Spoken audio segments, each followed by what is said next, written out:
Welcome to Leadership Luminaries Lounge with Kerry Bass and Peggy O'Neill, a podcast about the connection of leadership, philosophy, practice, and impact on society.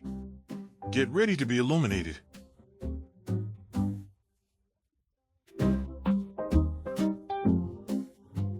Hello, everyone, and welcome to the Leadership Luminaries Lounge. Happy 2025 to you.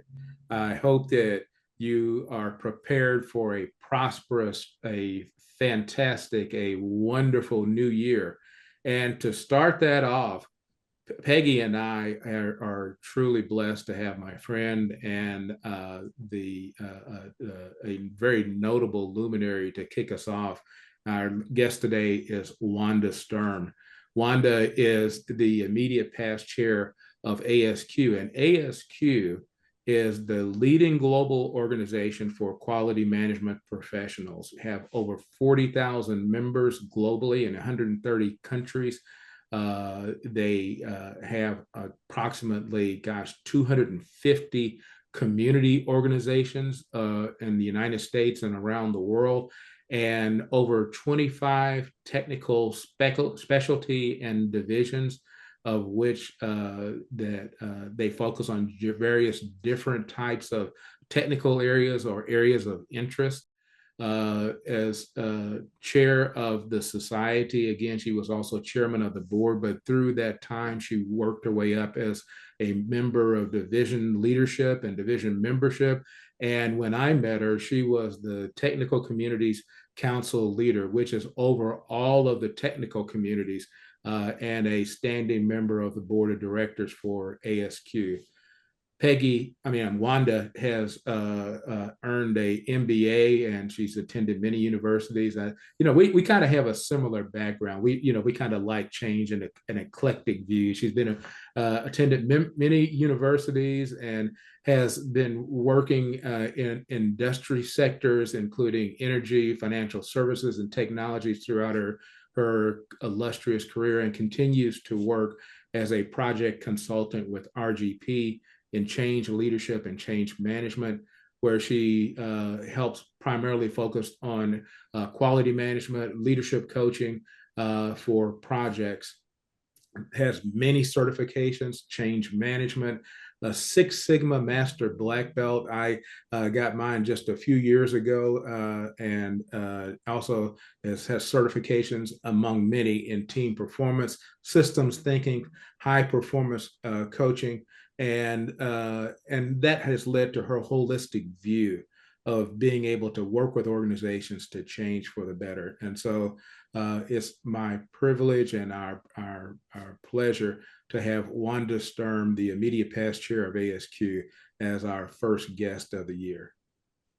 And since I claimed the honor. I didn't even ask. I just went ahead and did it myself. But Peggy gets to ask the first question. Yeah. Well, I'm excited to be with you, Wanda and Kerry. So glad to see you both. So just extraordinary background and experience that you bring to all your work and the people you get to work with. And I'd love to hear, though, kind of where you started. How did and how and if there's a particular thread that you see that supported you from where you started to where you are now. I would love to hear that too, if that comes to you, but love to hear more of your story about how you got to these incredible experiences and what you bring to people. Well, thank you, Peggy. And, you could have never told me several years ago, more than ever how many years ago, that a little girl who grew up in rural Mississippi would end up having the opportunities that I've had. Not that I didn't know it wasn't possible, but at the same time, I had big dreams and I thought, oh, I'm going to go do this, I'm going to go do that. And then everything kind of melded together eventually to make it happen. But I started out with the undergraduate degree in marketing and tried sales for a while, and that's okay, but I know there's something more. And I had worked retail, and I didn't really like working weekends. you got to have those times to go do fun things. So I had always toyed with the idea of law school. And so I went to work for a judge for 3 years. And while doing that, I became a little disappointed in the whole legal system, I guess, and all of the politics and how it works. Yeah. But at the same time, I loved it. But I decided, that's not where I'm going to make a mark. I probably need to go back to graduate school. So I went back to graduate school and got an MBA. And that really started my career. I started out with an oil and gas company, and I started out in accounting, which was a terrible place for me to start because of my lack of attention to detail. But I was much more creative, and I really I kept coming up with all these great ideas about how we were going to improve the accounting system, and they kept going, no, that doesn't quite work. So, learning the rules and regulations were very important for me in my early days. But I actually had an opportunity to volunteer to be a member of a committee that was called employee involvement.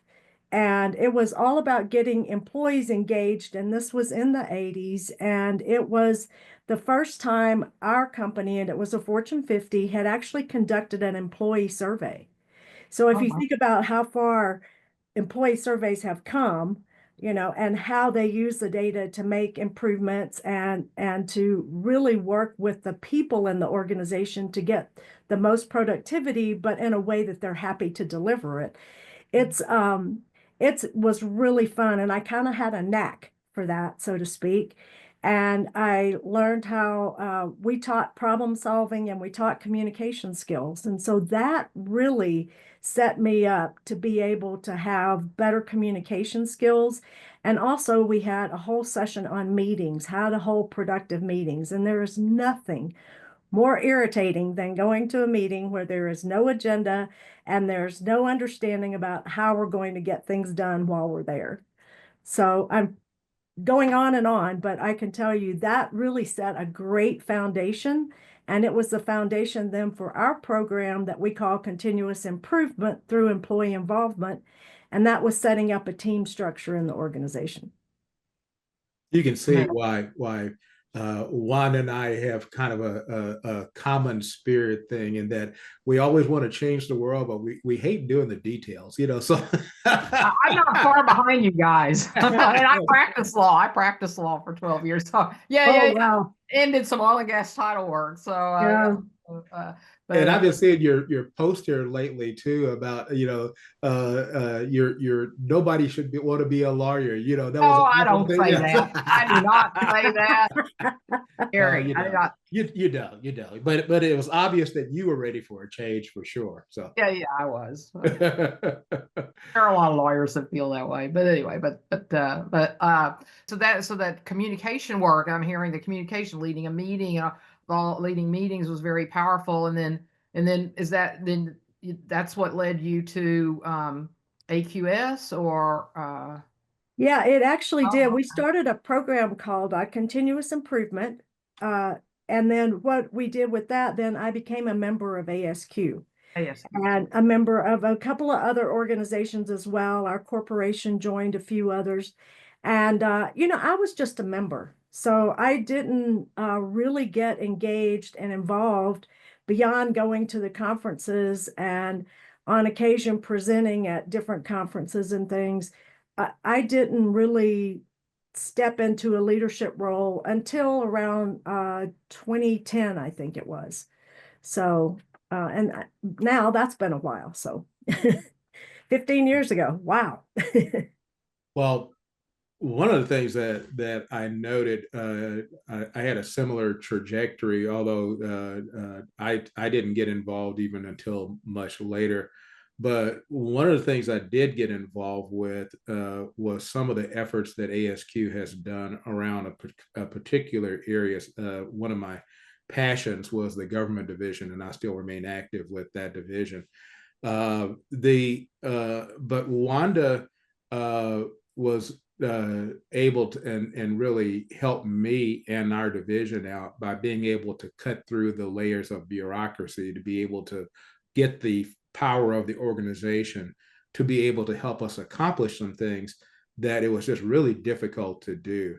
And so that's the question that I'd like to ask you, Wanda, is through your career, how have you been able to see through the bureaucracy and be able to align to get stuff done and help get stuff done? Is that just your tack, or is it something that you've seen as a process to be able to help?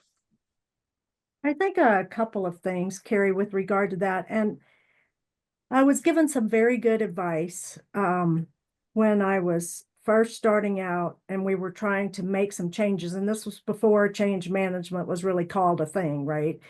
And it was to really know your audience, know who the people are that you're trying to get to do something different. I find the best way to do that is through one-on-one conversations, not necessarily in groups. It didn't seem to work to do it in front of a group because they'll still stand up and refute what you're saying, or they will have a different viewpoint that they want to make sure is heard. And different viewpoints are great, and you need those, but you don't need it from your top leaders in a big meeting, where then people will take that and run with it and won't then support what the change is. So I will say that the thing that has worked best for me is, and it was great working for that judge for 3 years, seeing how things worked in the courtroom and outside the courtroom when he would have closed chambers and things like that. Sometimes I would be able to attend. And just watching the use of the English language. And I'm sorry for those that are, maybe speak their primary language is different from that, but I'm sure it's the same for your country as well. Just listening to the use of words and how to use them in the right context makes a difference.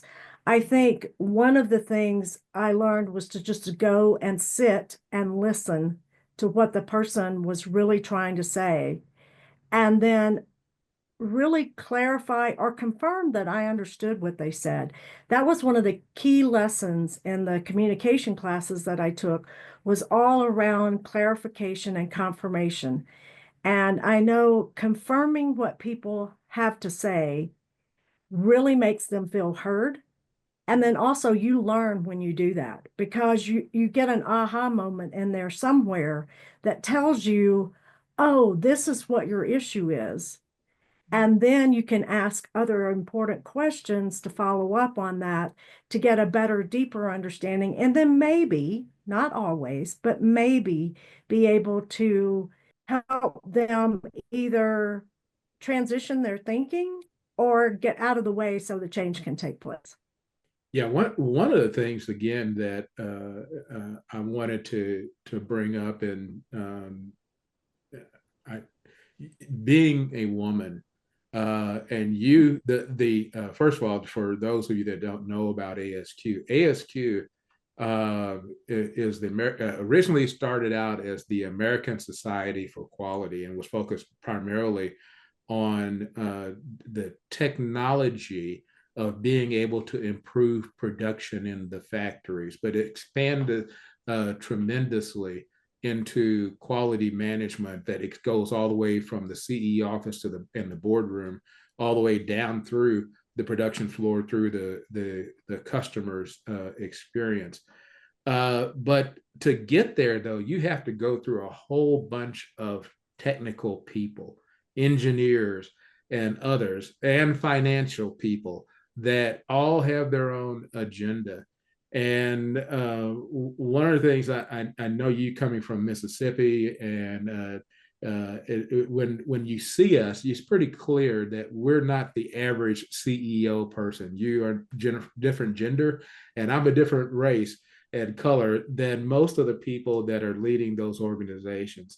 And so, if you don't mind, share a little bit about your experiences of how you've been able to break through the barriers of being able to get technical people to listen to you and look beyond what they see, and then your ability to go through that. and become successful? So that's it's an excellent question, and I know it's different for everybody, and everybody's experience is different. Um, I think part of it for me was I always was willing to learn. And so I would go spend time with the guys because that's primarily what it was. I would go spend time with the men in the organization and just try to soak up as much knowledge as possible. Um, I can say that I would go in to learn because I didn't want to be so one time I was giving a presentation and somebody said, "Oh, doesn't she sound so cute?" And to me, that was not necessarily a compliment. So I spent quite a bit of time working on diction and working on trying to express myself not so cutely, so that and I was younger, so I was cuter then. But anyway, regardless of all that, it was, I think it was a lot more around back, and it always goes back to this for me, is that active listening part and really hearing what they're saying. Now, there were times that people were rude. There were times that people were not willing to help. There was an instance where I was significantly in our company, we had grade levels, and I was a significant lower grade than a woman that was leading our quality effort. And she went on maternity leave. So when she went on maternity leave, they asked me to step in for that role. Well, I mean, it's a huge, great thing for me. I get to meet with the management team of the organization, which was a pretty big organization at the time. And I don't remember how many millions of dollars, but quite a large organization. And they wanted to eliminate this program while she was out on maternity leave, and I was in the role. Okay, I'm junior, I'm young, I am trying to figure out how to do this. So there was a gentleman that sent me a book by Warren Bennis on becoming a leader. And he said, "I think you might find this of help, so give it a read." So I read that. And one of the interesting things, I was looked up Warren Bennis recently, and it so resonated with me then, but it resonates with me now, as he talked about, managers want to keep things moving. They want to keep things going, but leaders are willing to challenge the status quo. And that's what we were trying to do, was challenge the status quo. And so I spent time with every one of the management team leaders and went to their offices, sat down with them, learned from them what was working about the program, the quality approach in their organization and wasn't working, talked to them about what we could do differently. So I did that for there was about, I think, 8 of them. So if you think about that, that's, a full day's work if you spend only an hour with them. Then you do some follow-up, and then I had, and they were very helpful. I had a couple of them that were engineers that said, "Wanda, you need to lay out a specific plan of what they're going to do and how it's going to work." So they coached me and gave me great information. I was able to go to the management team meeting then after I had talked to everyone and thought I had a majority, but I wasn't sure. And we go in and I present the plan, and they're all sitting there, and then they take the vote, and it was split down the middle. It was 50-50. And the VP of the organization, he cast the deciding vote, and he voted to keep it. So then we kept moving forward, and we kept receiving improvements. I mean, what was amazing to me is that I don't know what it was. It was the program. It was because it was a program. They didn't want to do it versus them really seeing benefit, because they really did see benefit from the approaches that we were using. And we did problem solving, and we got to root causes, and we didn't just address symptoms. There's so many things that we were doing, and we worked specifically with the people to help them work together better.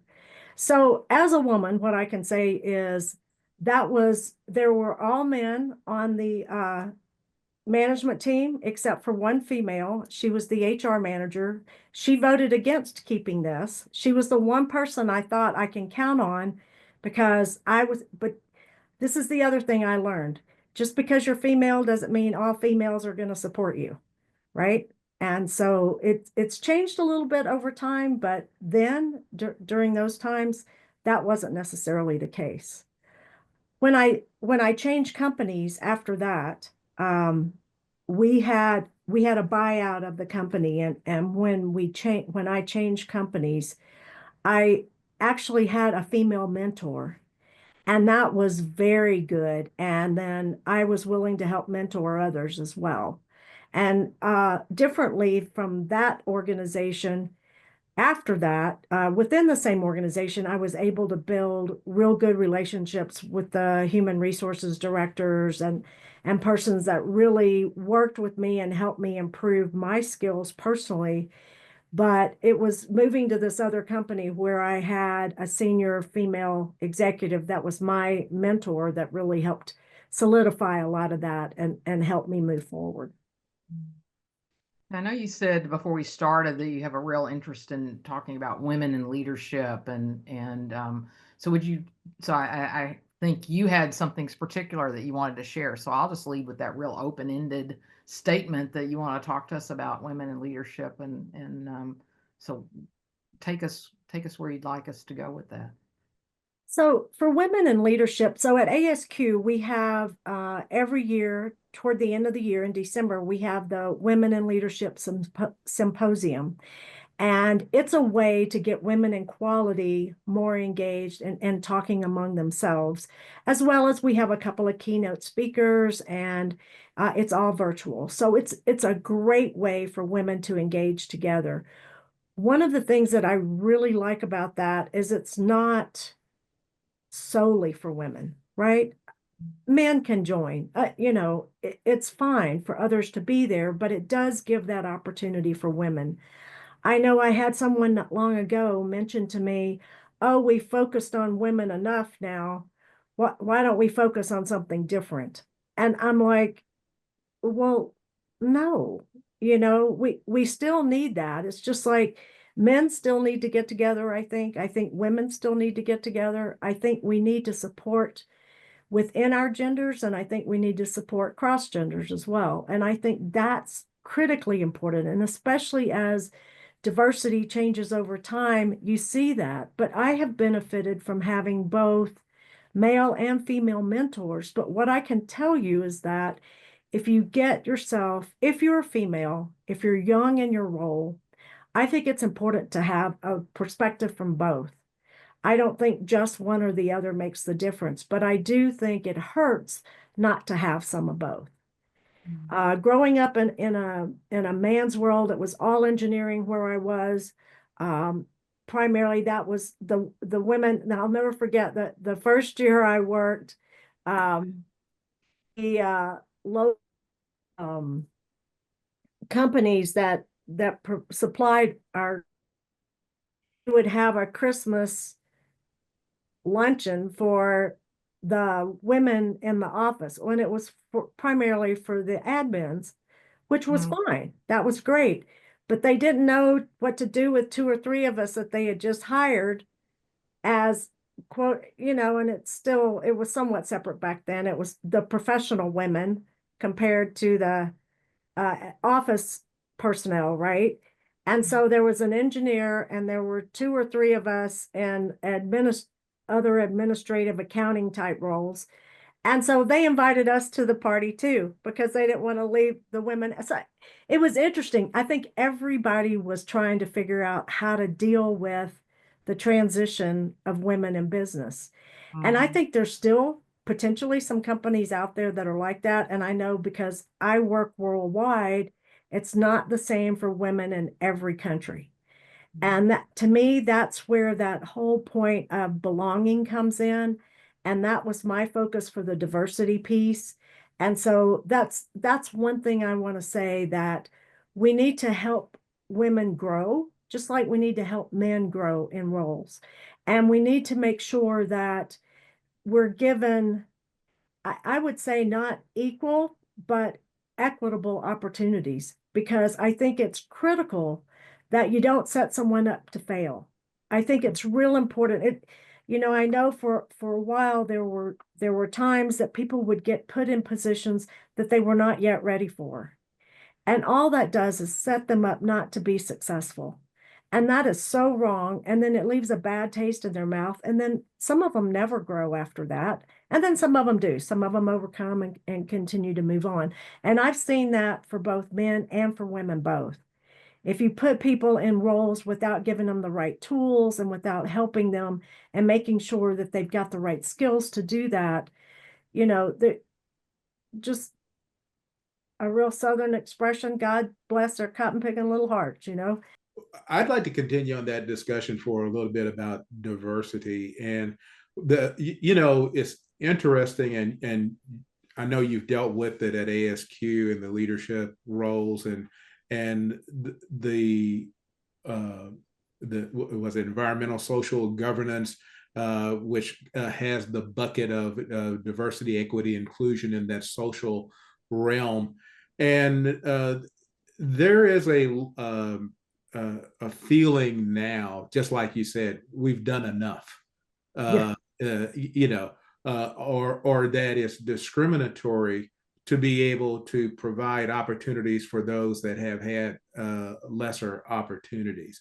And so one of the things that I think is really needed is to understand that we are a stew and not a puree. Everybody comes with their own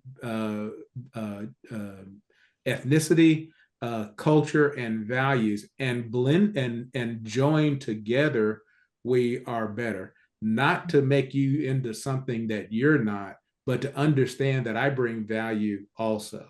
And that and if I understand your culture and your ethnicity and your background, then we can work together better and blend together.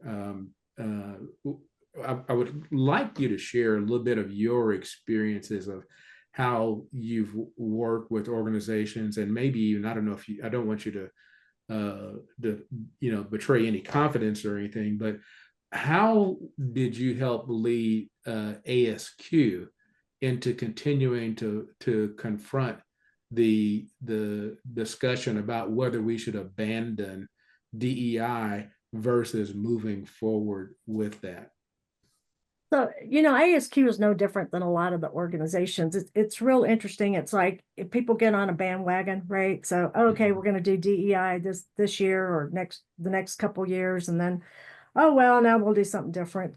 To me, it was more about making sure that people feel like they belong. And so we added belonging to ours. So diversity, equity, inclusion, and belonging. And to me, belonging is the big key that helps all of the rest of that kind of come together and solidify. And by that, what I mean is I would like any person that's interested in quality and would like to know more about it to be able to come to ASQ, regardless of where they live, what their background is, any of that, and feel like there is a place for them. And not only feel it, but also think and know that, hey, I fit in here. This is the place for me. These people are going to help me achieve my personal goals that I want to achieve as either a quality professional or someone that engages with quality on a regular basis. I don't think that you have to have quality in your title to want to be a part of a professional organization. It's like Society for Women Engineers, SWE. I could join that. I don't have to be an engineer to join that. I can join because I'm female and I work with a lot of engineers, and it would benefit my career, or would have benefited my career to a great extent had I become a member. Now, am I a member? No, but I do know other quality professionals who are, and they're receiving value from that as well as receiving value from ASQ. So what I think is real important, and why I pushed for this so hard, was because I feel like we lose members because they don't feel like they fit in anywhere. They don't feel like they belong. Either it's because, you know, I think one of the worst things that we have in organizations, and this is not uh, just with companies. It's not just with professional societies. It's just in society, period. There are cliques of people. And if you don't feel like you fit in with that little clique, then how are you ever going to progress? I mean, people talk about when they go through the cycles for selecting people for roles, it's still sometimes referred to as the good old boys, right? Mm. There's still people selected because of who they know. And I I find that appalling's not the right word. I just find it sad that we haven't grown past that. I don't know why we can't engage people in a way that makes them feel like they are critical to us being successful and moving forward together. I mean, I think, back to what you said, Kerry, we are stew, we're not a puree. And if like we would all work together, can you imagine what we could accomplish? But no, our egos get in the way. Our I'm too cool for school gets in the way. It's whatever it is, gets in the way of us being able to participate fully, I think, because we still get afraid of what's somebody going to think, what's somebody going to say about us if we do that. What if they don't like me?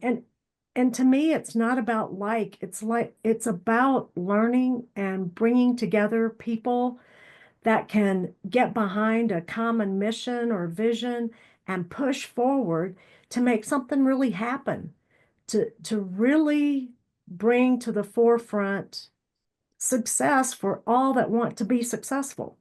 I mean, you can't make people, Mm. drink water or whatever, but you can tell them that it's available. And if they want to engage with it, then they can. I just, I get so sad sometimes that as individuals, we don't make others feel welcomed, so to speak. That. I'll go ahead, Kerry. Go ahead, Peggy. I was just going to ask so it feels real natural being with you today, that just being with you, one could feel like, oh, I belong. She cares about me. She's really listening and everything. But for those people who maybe it's not as natural, how do people develop that ability, or an organization bring more of that sense of belonging into? Yeah, you get what I'm asking. It's like how do we help people that may be hearing, yeah, oh yeah, I want to create that in my culture, but how do I do that? What should I take on about myself, or how do I engage with other people? So I think a couple of things. One thing is just self-awareness. Are you creating that environment? If you're not, then can you put together a plan to do that? So what would be welcoming, or what would be a sense of belonging to those people that you want to have that, right? It may be as simple as I don't think emails are very personable, but it's a good start. It's like, welcome to the family, so to speak. Then you could follow that up, and in this virtual world, I would say, because we have Zoom, Teams, things like that, it doesn't have to be just a phone call, just an audio. It can be, virtual. You can see one another. And so I think that's another way. And I think that's one good way to use platforms that we have, is to engage with people. It's like recently I asked my brother, we didn't get together for the holidays. I said, oh, by the way, do you have Teams? He said, yes. Okay, I'm sending you an invite. So he and I sat there and had like a nice hour conversation that, yeah, we could have had it on the phone, but it was nice to just see one another. And that's somebody that I feel like I belong with because it's my brother. But it brings that extra sense, of belonging. Another thing that the organization can do is they can create special interest groups and they can have people get together that have interest in certain things. And by bringing those people together, they can self-select a leader or, whatever to make it feel more organized, but then they can get together. They can get together over coffee, they can get together at lunch, they can hold a special meeting, whatever they want to do that's going to help them build that sense of rapport with others. And I do think I know it's harder for introverts to do this sometimes, but I think if the opportunities are provided, they always seem to take advantage of it. So it doesn't have to be just a bunch of extroverts like myself trying to talk over everybody else, saying, oh, let's get in here and let's just all talk. But it could be, having some key topics that you want to address or key questions on those topics that leaders can put in place. The other thing I would suggest is, one of the first presentations I ever did was called Management by Walking Around. I know that's way old school, and I know that it's probably has a new term now. But what I would say is if people are in your offices, get out and walk around and see them.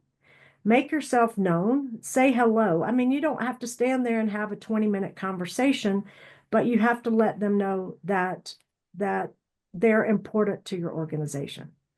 So I think that's some ways that you can do it. And like I said, if you can't do it in person, if it's all remote, call people up for 5 minutes. Very few people will not answer a call from the boss. So they'll typically answer, and then you can spend 5 minutes saying, I'm glad I saw what you did last week on X. Thank you very much.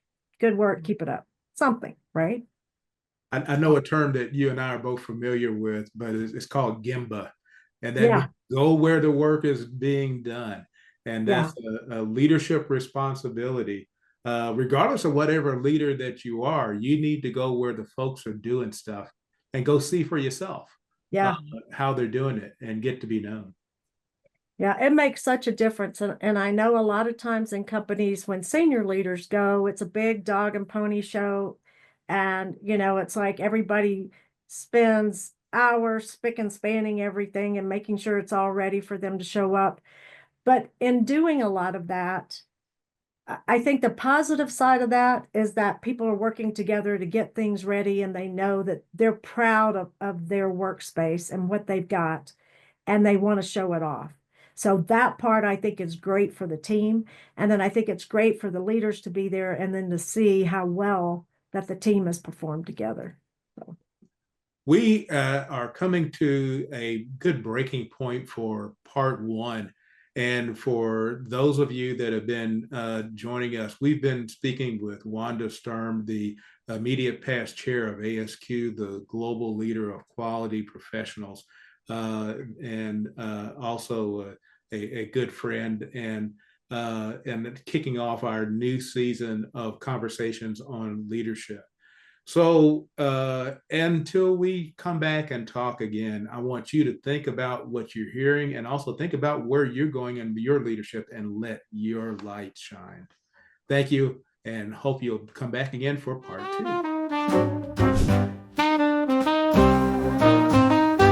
In the leadership, the Luminaries Lounge, we sit and chat with Peggy and Kerry, where wisdom's at. They sprinkle insights like morning dew in this lounge where knowledge blooms anew. With every episode, they set the stage, sharing golden nuggets, turning life's next page. From boardroom tales to dreams out loud, they uplift a thought and make you proud. Oh, swing and sway with Peggy and Kerry in the lounge where visions are merry. Take a seat, let your worries retreat in the Luminaries Lounge where leaders meet.